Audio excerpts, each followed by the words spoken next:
Why did you choose this movie as your debut movie? First of all, எல்லாருக்கும் thanks ரெஸ்பான்ஸ்க்காக.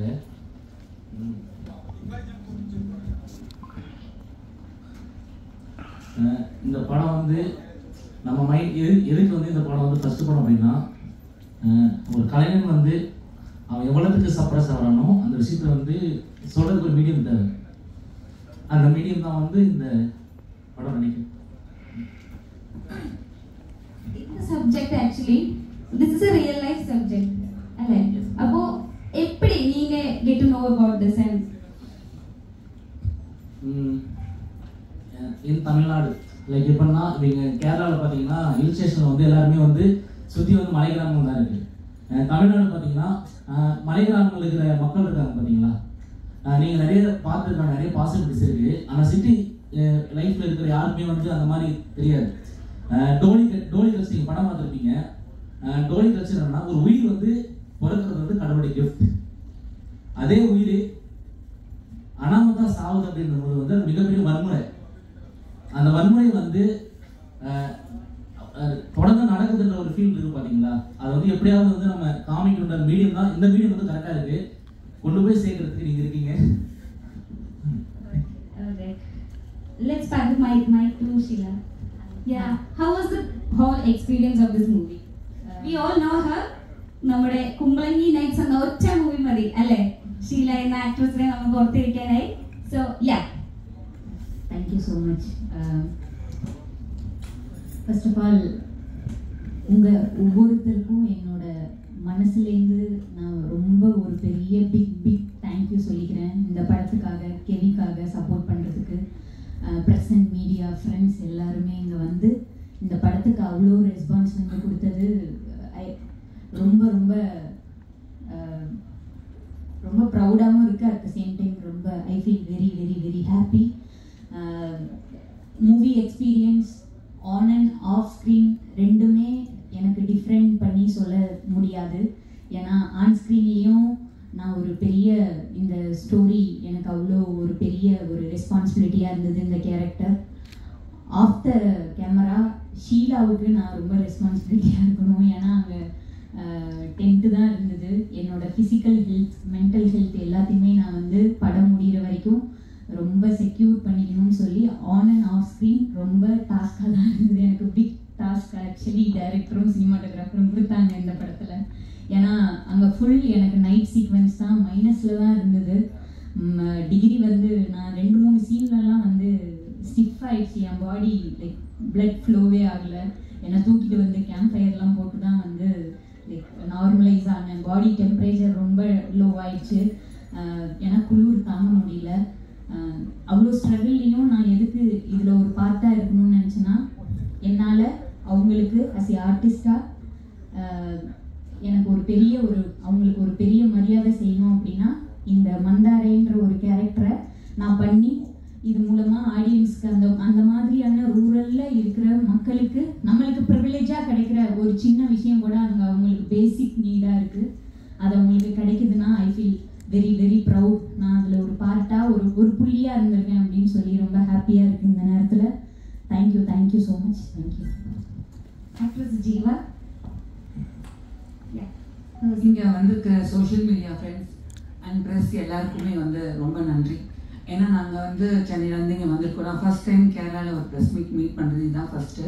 ரொம்ப சந்தோஷமாக இருக்குது. உங்களெல்லாம் பார்க்கும்போது சந்தோஷத்தில் எனக்கு அழகியே வந்துருச்சு. ஏன்னா எங்களுக்கு ஒரு புது டீம், எங்களுக்கு இவ்வளோ சப்போர்ட் பண்ணி இவ்வளோ பேர் வந்திருக்கீங்க. ஒரு நல்ல விஷயத்த பண்ணுறதுக்காக எங்கள் குழுவில் இருக்கிற இயக்குனர், கேமராமேன், ஹீரோயின் எங்கள் டீம் மொத்தமும் இந்த படத்தில் வந்து ஒரு உலகெங்கிலும் இருக்கிற ஒரு மலைவாழ் மக்களுடைய குரலை வந்து வெளியில் கொண்டு வர்றதுக்காக எங்கள் கெவின்ற ஒரு குரல் மூலமாக ஒரு குரல் கொடுத்துருக்கோம். இந்த குரல் கேட்டு அந்த ஊருக்கு ஏதாவது ஒரு விஷயம் நடந்துச்சுன்னா அதுதான் எங்களோட ரியல் சக்ஸஸ்ன்னு நான் நம்புகிறேன். இந்த படத்தில் வந்து எங்கள் டைரக்டர், ஹீரோ, கேமராமேன், எங்கள் டீம் டைரக்ஷன் இவங்க எல்லாருமே வந்து கிட்டத்தட்ட ஒரு 3 years ரிசர்ச் பண்ணி அந்த வில்லேஜில் போய் தங்கி இருந்து இதை எப்படியெல்லாம் பண்ணணுன்ற அவங்க பிளான் பண்ணி தான் எங்களை கூட்டிகிட்டு போனாங்க. நாங்களும் அவங்க கூட சேர்ந்து இதில் ஒத்துழைச்சிருக்கோம். ஸோ எங்களுடைய இயக்குனர் எங்கள் டீம் எல்லாம் சேர்ந்து ஒரு குரல் கொடுக்க நினச்சிருக்காங்க. அந்த குரலில் நாங்களும் இருந்திருக்கிறது சந்தோஷமாக இருக்குது. இந்த படத்தை நீங்கள் தான் மக்கள்கிட்ட கொண்டு போய் சேர்க்கணும். உங்கள் எல்லாருக்கிட்டையும் ரொம்ப வேண்டி கேட்டுக்கிறேன்.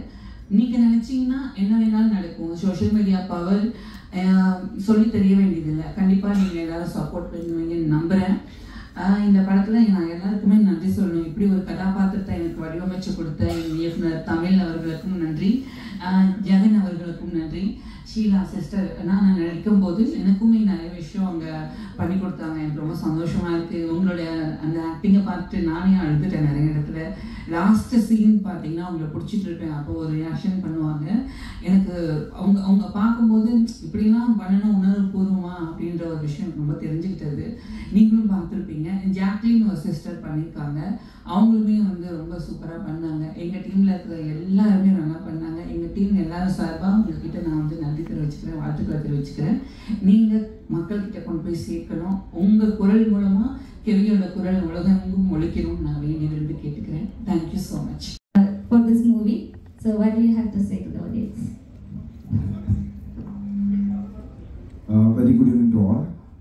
இங்கே வந்திருக்க எல்லாருக்கும் ரொம்ப தேங்க்ஸ். உங்கள் டைம் ஸ்பெண்ட் பண்ணி தமிழ்நாட்டில் இருந்து இங்கே ஒரு படம் போடுறோம் அப்படின்னு சொல்லி இப்போ நீங்கள் தமிழ் மலையாளம் அந்த பாகுபாடை பார்க்காம வந்ததுக்கு ரொம்ப நன்றி.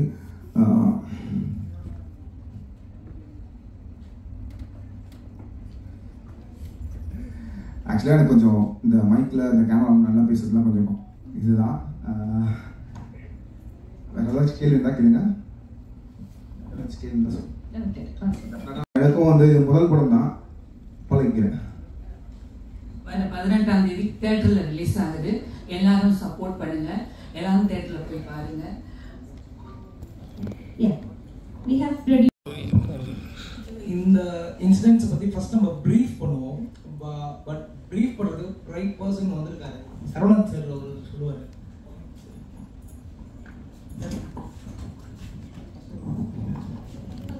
സെരവൻ സാർ ഒരു ആക്ടിവിസ്റ്റ് ആണ്. ഈ മൂവിക്ക് വേണ്ടിയിട്ട് ഫുൾ ടൈം ഇവരുടെ കൂടെ ഉള്ള ഒരാളാണ് സർ. ഹൃദയപൂർവ്വം എല്ലാവർക്കും നമസ്കാരമുണ്ട്. ഞാൻ തമിഴിനല്ല, കേരളീയനാണ്. പണ്ടത് തിരുക്കൊച്ചിയാണ്, ചിറ്റൂരാണ്, പാലക്കാടാണ്. വ്യക്തമായ രാഷ്ട്രീയമുള്ള ആളുകളാണ് നമ്മൾ. ഈ പടത്തിൽ 2-3 വിഷയങ്ങൾ ചേർക്കാമായിരുന്നു, ഇനി പറ്റുക ചേർക്കണം എന്നുള്ള ആഗ്രഹമുണ്ട്. ഒന്ന്, ഇംഗ്ലീഷ് സബ്ടൈറ്റിൽ വേണം എന്നൊരു ആഗ്രഹമുണ്ട്. ഇത് തമിഴ് പടമല്ല, ഇന്ത്യയുടെ ഒരു പാൻ ഇന്ത്യ പടമാണ്. നമ്മൾ പൊതുവെ കേരളീയർ തമിഴ്നാട്ടിലെങ്കിലും ഒരു സ്ഥലം പറഞ്ഞാൽ തമിഴ്നാടൊക്കെ അങ്ങനെയാണ്, യു പി ഒക്കെ അങ്ങനെയാണ്, ബീഹാറൊക്കെ അങ്ങനെയാണ്, വളരെ ബാക്ക്വേർഡ് ഏരിയ ആണെന്ന് പറയും. പക്ഷെ ഇപ്പോഴും നമ്മുടെ കേരളത്തിൽ പക്ഷെ പല ഗ്രാമങ്ങളും നമ്മുടെ കേരളത്തിൽ തന്നെ ഇവിടെ റോഡില്ലാതെയും വഴിയില്ലാതെയും ആദിവാസി കോളനികൾ ഉള്ള സ്ഥലങ്ങളാണിത്. ചിറ്റൂർ എന്നാൽ നിങ്ങൾക്ക് അറിയും. പൊതുസമൂഹത്തിന് ഒരു പ്രശ്നം പറഞ്ഞപ്പോൾ ഭൂഗർഭജലം ഇപ്പോഴും ഒരു ദിവസം 3000 ലിറ്റർ എടുക്കാൻ പാടുള്ള ഒരു നിയമമുണ്ട് ചിറ്റൂർ, പാലക്കാട് ജില്ലയിൽ 5 താലൂക്ക്. ഭൂഗർഭജലം ഊറ്റി എടുക്കാൻ പാടില്ല പറഞ്ഞ് ഹിറ്റ്ലറെ പോലും ബാൻ ചെയ്യാൻ കഴിയാത്ത കൊക്കക്കോള ബാൻ ചെയ്ത നാടാണ്.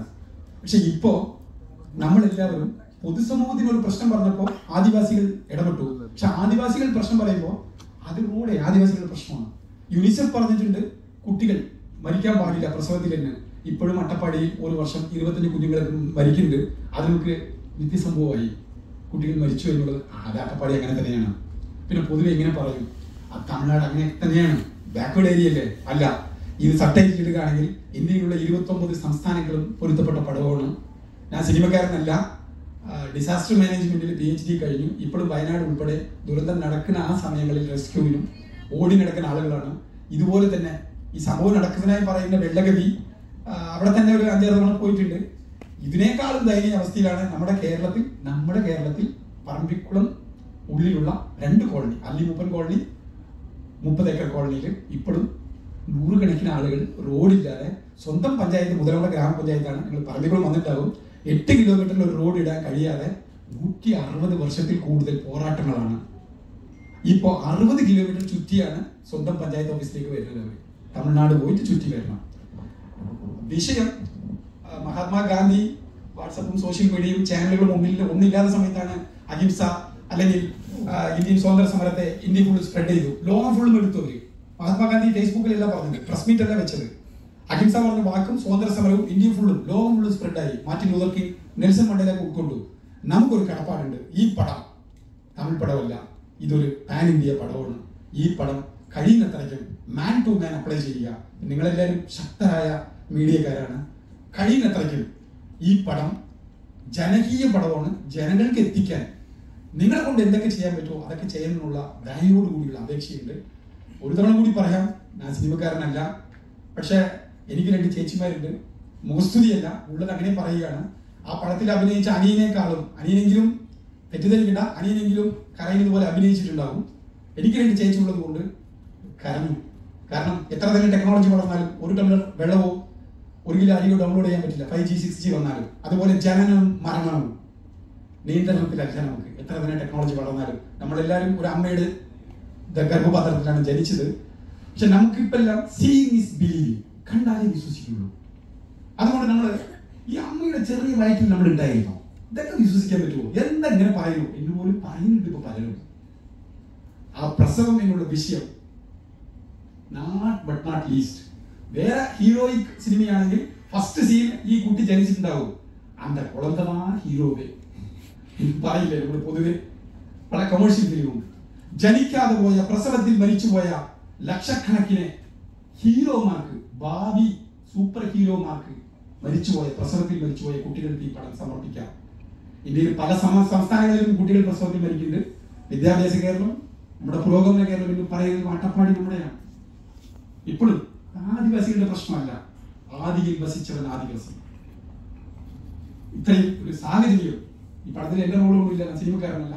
പക്ഷെ ലാൻഡ് സ്ലൈഡ് വന്നതിൽ ഡാറ്റാബേസും ഒരു ശാസ്ത്രീയമായുള്ള വശങ്ങൾ ചോദിക്കാൻ വന്നു. ഇദ്ദേഹത്തെ പരിചയപ്പെടുത്തിയത് സുധാകരൻ, കോയമ്പത്തൂരിന്റെ BBC-യുടെ കറസ്പോണ്ടന്റ് ആണ്. അദ്ദേഹം വഴിക്കാണ് എനിക്ക് പരിചയപ്പെട്ടത്. നെല്ലിയാമ്പതി ഉൾപ്പെടെയുള്ള സ്ഥലങ്ങളിൽ ഉരുൾപൊട്ടിയതും പറമ്പിക്കുളത്തുള്ള ഇതേപോലെ സാമ്യമുള്ള, വെള്ളഗതി പോലെ സാമ്യമുള്ള 25 കൂടുതൽ, കുറഞ്ഞത് കണക്കെടുത്താൽ നമ്മുടെ മരിച്ചുപോയ ബഹുമാനപ്പെട്ട വ്യക്തി KR ഗൗരിയമ്മ പറഞ്ഞതുപോലെ അങ്ങനെ മാത്രമാണ് ഈ ആദിവാസികൾക്ക് വേണ്ടി സംസാരിച്ചത്. 140 MLA-മാരിൽ ഒരാൾ മാത്രമാണ് വോട്ട് ചെയ്തത്. 139 പേര് രാഷ്ട്രീയ ഭേദമില്ലാതെ ഇവർക്ക് റോഡും അടിസ്ഥാന സൗകര്യങ്ങളും ഇല്ലാതെയാണ്. അപ്പൊ ഇത്രയും ടെക്നോളജി വളർന്നിട്ടും സഞ്ചരിക്കാൻ ഒരു റോഡ്, സഞ്ചാരയോഗ്യമല്ലെങ്കിലും ഒരു റോഡ് ഇല്ല എന്നുള്ളത് വേദനാജനകമായ സത്യമാണ്. ഇതൊരു സിനിമയിൽ എന്നുള്ളത് കടന്ന് മുന്നോട്ട് പോകണം. ഹൃദയപൂർവ്വം നന്ദി ഈ സാഹചര്യം കൊടുത്തതിന്. മൈലമ്മ നിങ്ങൾ കേട്ടിട്ടുണ്ടാവും. മൈലമ്മയുടെ മരുമകനും കൊക്കക്കോളയുടെ മുന്നണി പോരാളിയും ഇപ്പൊ പറമ്പിക്കുളം ആ ആദിവാസി കോളനി 8 കിലോമീറ്റർ റോഡിന് വേണ്ടി പോരാടിക്കൊണ്ടിരിക്കുന്ന മാരിയപ്പൻ നീളിപ്പാറ. കാരണം ഈ പടത്തെ കുറിച്ച് പറഞ്ഞപ്പോ നമ്മളും ഇങ്ങനെ ചെയ്യുന്നു. ആ കോളനിയിലുള്ള പലർക്കും സർക്കാർ ജോലി കിട്ടി, പക്ഷെ അവർ തന്നെ റോഡ് ഇടാൻ ശ്രമിച്ചു ആ കാട്ടിനുള്ളിൽ. അപ്പൊ എല്ലാവരും കൊണ്ട് കേസെടുത്തു. അതിൽ പോലീസും പലർക്കും ജോലി കിട്ടി, പക്ഷെ കേസുള്ളത് കൊണ്ട് ജോലി കൊടുക്കാൻ പറ്റില്ല പറഞ്ഞു. പിന്നെ സംഘടനകൾ ഇടപെട്ടു. ഇപ്പൊ കൃഷിഭവനിലൊക്കെ ജോലിയൊക്കെ നമ്മുടെ പറമ്പിക്കുളത്തിലുള്ളത്. അദ്ദേഹത്തിന്റെ അഭിപ്രായം കുറിച്ച് പറയും. ഇത്രയും നേരം ക്ഷമയോട് കേട്ടുന്ന നിങ്ങൾ എല്ലാവർക്കും ഹൃദയപൂർവ്വം നന്ദി നന്ദി നന്ദി. To custody the arrogance of democracy. We speaking. Yes, sir.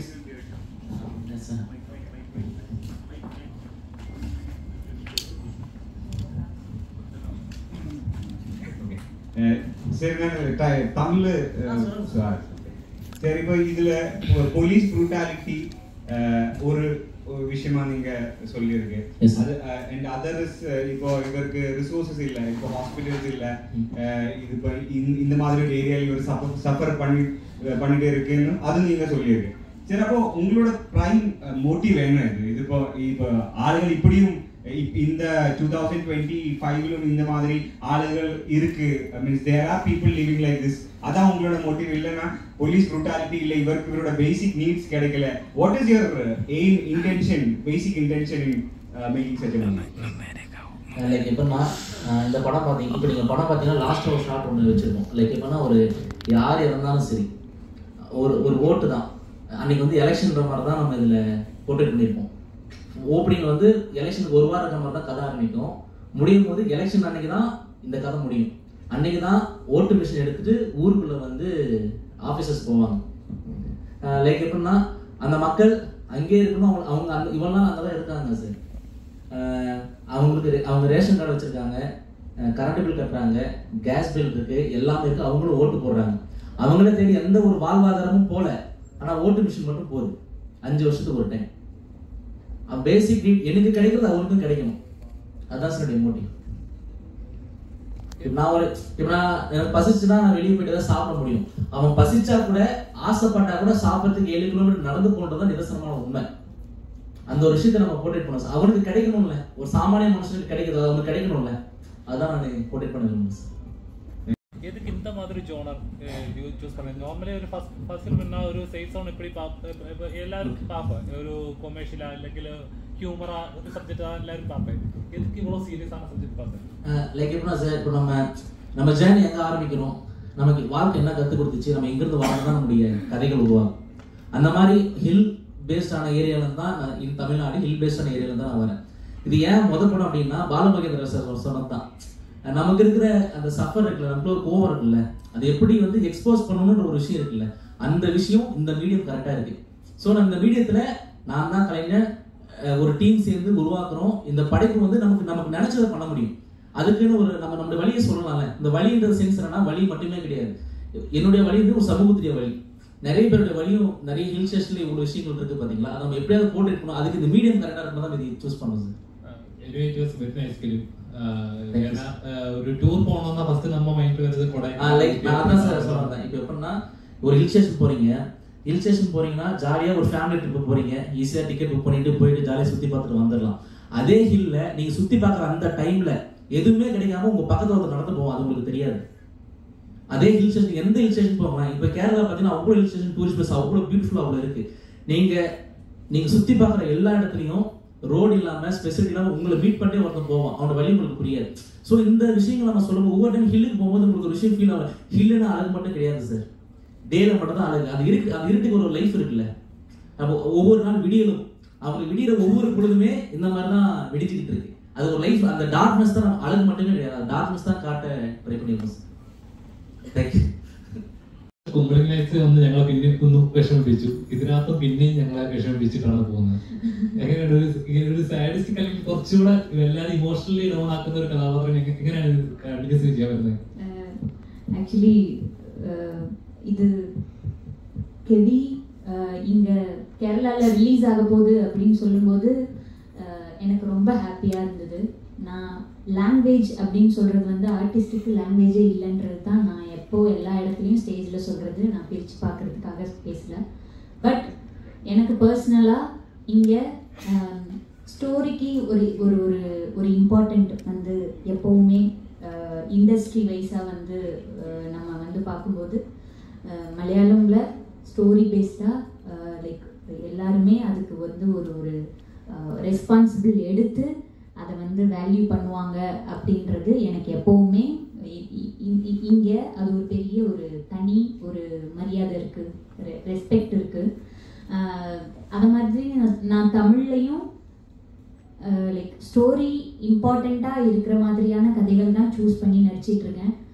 கும்பளங்கி நைட்ஸ்க்கு அப்புறம் நான் ஒரு கதை பண்ணியாச்சு, பெர்முடா அப்படின்னு சொல்லி ஒரு படம் பண்ணேன் ஷெயினோட. அது கோவிட்னால ரிலீஸ் ஆகலை. பெர்முடாவும் ஒரு நல்ல ஒரு கதையாக இருந்திருக்கும், ரிலீஸ் ஆகிருந்தா நீங்கள் வந்து வேறு லெவலில் வந்து அதை கொண்டாடி இருப்பீங்க. எனிவே இன்னொரு மூவி, அந்த டைரக்டர் இன்னொரு மூவி பண்ணணும் இந்த நேரத்தில். நான் அதுதான் என்னோட விஷயம் கூட. நானும் நிறையா மலையாள படம் பண்ணணும், அதுவும் எனக்கு ஒரு விஷயம் இருக்குது. ஸோ ஹாப்பி கெவிக்கு வந்து இவ்வளோ ரெஸ்பான்ஸ் இருக்கிறது. நீங்கள் எல்லாரும் பார்த்துட்டு ஈச் அண்ட் எவ்ரி சீன் நீங்கள் இவ்வளோ எக்ஸ்பிரஸ் பண்ணுறது எனக்கு ரொம்ப பிடிச்சிருக்கு. தேங்க்யூ.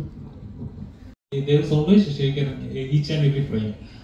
ഒരു இந்த ജെല്ലിക്കട്ടെല്ലാം பார்க்குമ്പോൾ ഒരു അത് കണ്ടിന്യൂറ്റി നോക്കത്തില്ല, ലൈറ്റ് നോക്കത്തില്ല, ഒരു മൂവ്മെന്റിലാണ് എല്ലാം ഇരിക്കുന്നത്. ഇത് ഇങ്ങനെ ചെയ്യണം ഇവിടെ എന്താണ് ഇൻസ്പിറേഷൻ തരുന്നത്?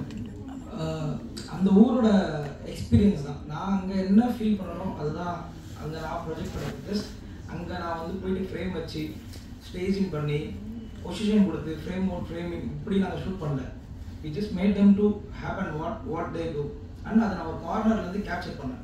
அப்போது நான் அங்கே ஒரு கேரக்டராக ஃபீல் பண்ணும்போது அங்கே எனக்கு எந்த ஸ்டாட்டிக்ஸும் தெரியல. ஸோ எனக்கு அது வந்து ஒரு மூமெண்ட்லேயே வேணும் அப்படின்னு சொல்லி அது ஒரு டார்க் போகணும், அதுக்குள்ளே எந்த ஒரு ஆர்டிஃபிஷியல் லைட்டும் என்ட்ரு ஆகக்கூடாது.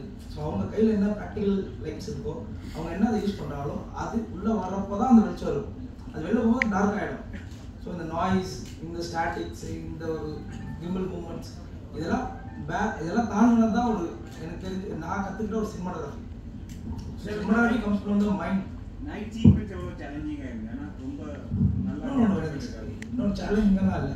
ஜஸ்ட் அங்கே என்ன ஹேப்பன் ஆகுதோ நான் ஒரு அப்சர்வராக இருக்கேன். அப்போ எனக்கு அதில் எந்த சேலஞ்சும் இல்லை. இப்போ இங்கே நடக்குது, ஐம் அப்சர்விங் திங்ஸ். அதில் என்ன சேலஞ்ச் இருக்குது?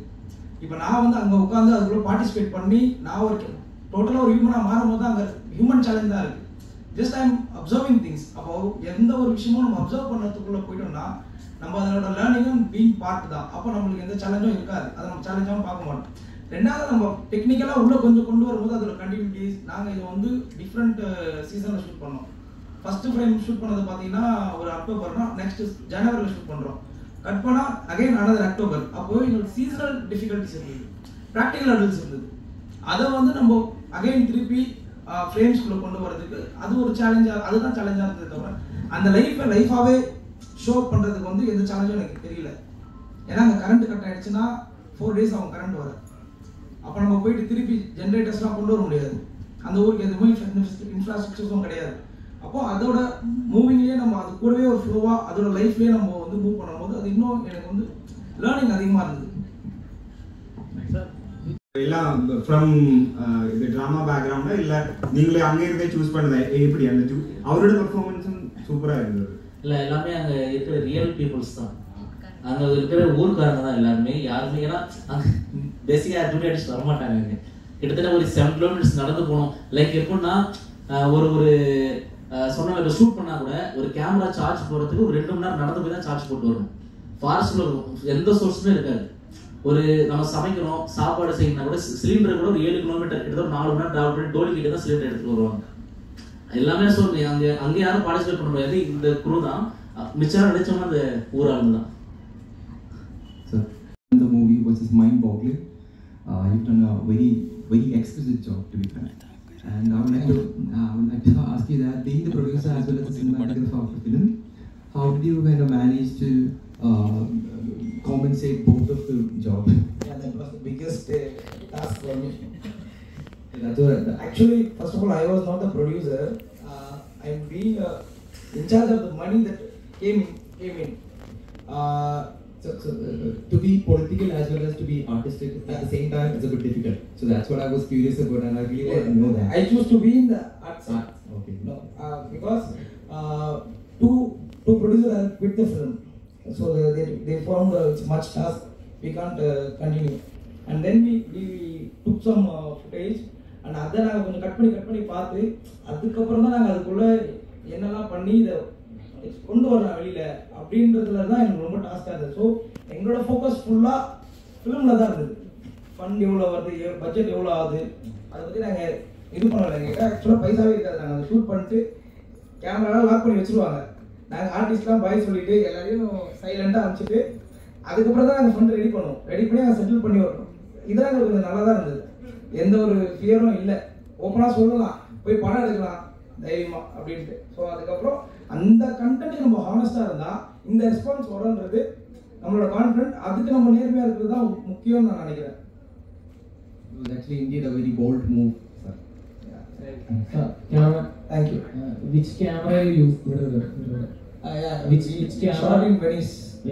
Venice and Venice 2. Okay. അതുപോലെ തന്നെ any physical preparation for this shoot because കാട്ടില് camera you have to be in diet. Shoot போகிறதுக்கு முன்னாடி டயட்டில் இருக்கணும், ப்ராப்பர் ஸ்லீப் இருக்கணும். அதுக்கப்புறம் நம்ம வந்து ஆக்சுவலாக நாங்கள் இந்த ஷூட் ப்ரிப்பரேஷன் இந்த 4 yearsல நாங்கள் என்டையர் நைட் தூங்க மாட்டோம். we will be working. ஏன்னா அப்போ தான் நம்ம திருப்பி ஷூட் நம்ம ஃபாரஸ்ட் டெரைனில் போகும்போது நம்ம அந்த நைட் லைஃப்பை பழக முடியுது. இல்லைன்னா பாடி டயர்ட் ஆகிடும். இவங்க வந்து பகலெல்லாம் ஷூட் பண்ணணும், டே ஃபுல்லாக ரெயின் இருக்கும், அதே நைட் ரெயின் இருக்காது, மிஸ்ட் கோல்டு இருக்கும், அதுலேயும் அவங்க ஒர்க் பண்ணணும். என்டையர் இன்பிட்வீன் 4 hours கேப் கிடைக்கும். அப்போ தான் நாங்கள் வந்து இருந்தாலும் R1 போர்ஷனை கவரேஜ் பண்ண முடியும்.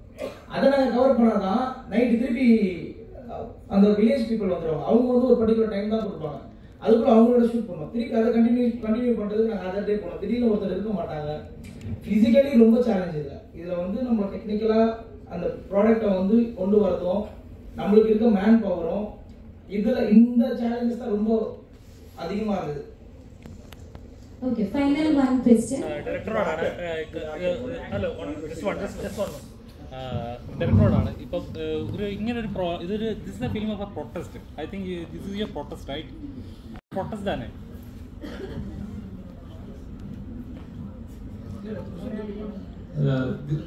This film is a protest, right? For the justice that is now given to the people. இல்லை சார், லைக் இப்போனா ஒரு ஃபிலிம் மேக்கராக நம்ம எல்லா விஷயத்தையுமே சொல்லுவோம். இது வந்து நம்மளுடைய கடமை. இது வந்து நம்ம ஒரு ஃபிலிம் மேக்கருக்கு எல்லா சொல்லுமே நம்மளால பண்ண முடியும். இது நம்ம பார்க்குற லைஃபை சொல்கிறது நம்மளுடைய கடமை இல்லை, அதை நம்ம சொல்லி தான் ஆகணும். அது கண்டிப்பாக போயிட்டா நல்லா இருக்காது இல்லை. Do you still believe this is going to be a change in the life of the people that like living in Gevi? கண்டிப்பாக சார், நான் பிலீவ் பண்ணுறேன். நிறைய விஷயங்கள் நடந்திருக்கு. உங்களை மாதிரி ஆட்கள் நினச்சிங்கன்னா, ஆக்சுவலி எங்களுடைய வாய்ஸ் மட்டும் கிடையாது, அதை கொண்டு போய் சேர்க்குற மீடியம் இதுதான், கேமரா தான். உங்களை மாதிரி ஆட்கள் நினச்சிங்கன்னா கண்டிப்பாக maybe possible. Okay. So first of all, amazing performance. We just loved your performance. Excellent. And I would really love to know what is the kind of transformation which you had to undergo. Like on screen, it's like you look very lean, and also there was like a lot of fight sequence and stuff like that. So how was your preparation mentally and physically? ஆக்சுவலாக எனக்கு ஒரு சின்ன fear இருக்கும். என்னென்னா நான் பேசுறது எனக்கு மைக்கில் திருப்பி கேட்கும் போது எனக்கு ஒரு மாதிரி இதாக இருக்குது. அதனால தான் நான் ஃபஸ்ட்டு சரியாக பேசலை. அண்ட் இதுக்கு நான் எப்படி ஃபிசிக்கலாக and mentally and mentally prepare ஆனதுன்னு கேட்டிங்கன்னா, இந்த ப்ராஜெக்டோட பிகினிங்லேருந்தே நான் இருக்கேன். ஸோ நாங்கள் எல்லாமே ஃப்ரெண்ட்ஸ் தான். ஸோ நாங்கள் ஆக்சுவலாக வேறு ஒரு மாதிரி ஒரு கண்டென்ட் பண்ணுறதா பிளான் இருந்தோம். பட் எங்களுக்கு இந்த மாதிரி ஒரு இன்சிடென்ட்ஸ் நடக்குது, இந்த மாதிரி ஒன்று இன்னும் நிறைய பேருக்கு தெரியாமல் இருக்குது அப்படின்றதுனால ஸோ இந்த கதையே நம்ம படமாக பண்ணலாம். ஸோ இது அதை கேட்குறதுக்கு எங்களுக்குமே அது தெரியாது. ஸோ எல்லாருக்கும் தெரியப்பட்டோம் தான் இந்த படம் பண்ணியிருக்கோம். அண்ட் அதுக்கப்புறமா வந்து இது ஃபிசிக்கலி அண்ட் மென்டலி ப்ரிப்பேர் ஆகணும்னு முடிவு பண்ணது வந்து அந்த கிராம மக்களை பார்க்கும்போது தான். இப்போ நம்ம வந்து அது ஒரு படம் பண்ணுறதுக்காக ப்ரிப்பேர் ஆகிறோம், ஆனால் அவங்களோட அன்றாட வாழ்க்கையே அதுதான். ஸோ ஒரு நாளும் எந்த பொருள் வேணும்னாலும் அவங்க ஒரு 7 கிலோமீட்டர் 8 கிலோமீட்டர் ட்ரெக் பண்ணி அதுக்கப்புறம் வாங்கிட்டு திரும்பவும் அதை தூக்கிட்டு. I want to give them a screening of the whole movie. அந்த மாதிரி ஏதாவது பிளான் இருக்கா? புரியல, தமிழ்ல. ஓகே, தமிழ்ல. சரி, இப்போ நீங்க அந்த கிராமத்தோட கதை தானே சொன்னீங்க சார். அப்போ அந்த கிராம மக்களுக்காக உங்களோட picture when I want to show them அந்த மாதிரி ஐடியா இருக்கா? இப்போ ஃபர்ஸ்ட் வந்து எக்ஸ்க்ளூசிவா இங்க தான் ஃபர்ஸ்ட் ப்ளே பண்றோமே. கேரளா பிரஸ்ஸுக்கு தான் வந்து ஃபர்ஸ்ட் ப்ளே பண்றோம். உங்களுக்கு யாருக்குமே ப்ளே பண்ணி காமிக்கல. அடுத்து ஆஃப்டர் ரிலீஸ் வந்து அங்கே போய் ஃபர்ஸ்ட் அவங்களுக்கு போட்டு இப்போ போயிட்டு வந்தோம். சாங்ஸ் அங்கே இருக்கிற நாங்கள் எப்போ ஷூட்ஸ்லாம் அவங்களுக்கு போட்டு காமிச்சு தான் வந்தோம். ஓகே, അപ്പോൾ നമ്മൾ ഗണേഷ് സാർ സംസാരിച്ചിട്ടുണ്ടായിരുന്നില്ല. எல்லோருக்கும் வணக்கம். எனக்கு ஒரு புது எக்ஸ்பீரியன்ஸ் ஆக்சுவலாக நான் இன்றைக்கி வந்திருக்கிறது. ஏன்னா என்னை ஆக்டர் சொல்லி கூப்பிட்டாங்க. அவங்க அதுக்கு ஆக்டரான காரணமே இவங்க 2 பேர் தான். ஏன்னா பேசிக்கலி நான் வந்து ஆக்டர் என்னோட ஃபஸ்ட்டு படம் அந்த எம்எல்ஏ நடித்தது. நான் பேசிக்கலி நான் ப்ரொடியூசர். ஆக்சுவலாக ஆரஞ்சு மிட்டாய் ஒரு விஜய் சேது படம் வந்துருக்குல்ல, ஆரஞ்சு மிட்டாய் விஜய் சேது ஓல்டு நடிச்சிருப்பாரு. இது ரெக்கே ஒரு படம் பண்ணேன். விஜய் லட்சுமண் கண்ணமான சாங் பெரிய ஹிட் ஆச்சு. அதுக்கப்புறம் ஐங்கிற நான் 4 படம் ப்ரொடியூஸ் பண்ணியிருக்கேன். இந்த மாதிரி ப்ரொடியூஸ் பண்ணிட்டு இருக்கும்போது எனக்கு ஃபஸ்ட்டு ஆரஞ்சு மிட்டாய் பண்ணும்போது ஒரு ஃபீல் கிடச்சிது. அதுக்கப்புறம் மேற்கு தொடர்ச்சி மலையில் படம் ஒன்று பண்ண வேண்டியது. ஆக்சுவலாக விஜய் சேது படம் சேர்ந்து பண்ண வேண்டிய படம் நான் மிஸ் பண்ணிட்டேன்னொடனே எனக்கு அந்த மாதிரி படம் தேடிட்டே இருக்கும்போது இவங்க வந்து என்கிட்ட வந்து ஆக்சுவலாக வந்து நான் ஸ்டார்ட் பண்ணணும் ஆசைப்பட்ட படம். ஆக்சுவலாக ஒரு ஸ்டேஜில் அந்த படம் ஆக்சுவலாக வந்து சொல்லுவாங்க அந்த படத்துக்கு ஒரு பிள்ளையார் சொல்லி போடுவாங்க சொல்லுவாங்கள்ல, அது மாதிரி பிள்ளையார் சொல்லி மாதிரி ஒரு பிள்ளையார் சொல்லி போட்டது வந்து அது வந்து என்கிட்ட வந்து முடிஞ்சிருச்சு. ஸோ படத்தை நான் ஆரம்பிக்கும் போது எனக்கு ரொம்ப அப்போ இந்த மாதிரி கதையை கேட்டோம்னா எனக்கு என்ன தோணுச்சுன்னா, இந்த ஒரு கிராமம் இருக்குதா அப்படின்னு ஃபஸ்ட்டு எனக்கு ஒரு ஸ்ட்ரைக் ஆச்சு. 2020 வந்து 8 கிலோமீட்டர்ஸ்க்கு ஒரு ரோடு இல்லாமல் ஒரு கிராமம் இருக்கான்னு தெரியாது எனக்கு டவுட் இருக்குது. உடனே ரோடு